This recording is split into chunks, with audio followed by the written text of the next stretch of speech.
তো হে বন্ধুরা, আমরা এখন যাচ্ছি বসিরহাট ঘোষবাড়ি। তো আমরা সবাই বেরিয়ে পড়েছি, এখন বসিরহাট ব্রিজের উপর দিয়ে যাচ্ছি। বিকাল 4টা বাজে। তো বাইকের পিছনে আমি বসে একটু ভাব নিচ্ছিলাম। আর মাত্র কিছু সময়ের মধ্যে চলে যাবো বসিরহাট ঘোষবাড়ির মধ্যে। ঘোষবাড়ির মধ্যে কী কী জিনিস আছে, কী কী আকর্ষণীয় সুন্দর জিনিস আছে, তো সেগুলোই আমরা দেখব। চলো, ফাইনালি আমরা এখন এন্ট্রি করছি বসিরহাট ঘোষবাড়ির মধ্যে। তো বসিরহাট ঘোষবাড়ির মধ্যে দেখো কত ভিড়। তো চলো বেশি বকবক না করে সামনে কী আছে সেগুলো দেখা যাক। মেলার আসল জিনিস কী জানো? মেলার সবচেয়ে আসল জিনিস হচ্ছে মেলার ভিড়।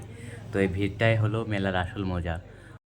সামনে আসার পরে পুকুর দেখতে পাচ্ছি। তো পুকুরের ওপরে কী সুন্দর একটা লাইটিং সিস্টেম। পুকুরের একটু সামনে ছিল ঘোষবাড়ি যে মেন অফিস। তো অফিসটাকে দেখিয়ে দিচ্ছে, এই যে সাইডে অফিসটা রয়েছে। তো চলো অফিসটা রেখে আমরা সামনের দিকে যাই।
মিশরের পিরামিডের কপ এটা ঘোষবাড়ির সুন্দর জিনিসগুলোর মধ্যে অন্যতম।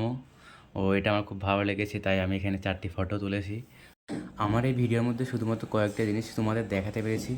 এছাড়া অনেক জিনিসই আছে, অনেক আকর্ষণীয় জিনিস, অনেক সুন্দর জিনিস আছে। তো তোমরা সবাই আসো, এসে দেখে যাও, একবার করে ঘুরে যাও। এই ছিল বসিরহাট ঘোষবাড়ির মধ্যে কাটানো কিছুটা সময় এই ভিডিওর মধ্যে শেয়ার করলাম। তারপরে আমরা আর বন্ধুরা সবাই মিলে, তখন প্রায় রাত 11টা বেজে গেছিলো বাড়ি আসতে আসতে। আশা করছি ভিডিওটা ভালো লেগেছে। ভিডিওটা ভালো লাগলে কী করতে হবে তোমরা তো জানোই। তো আজকের মতো বাই বাই।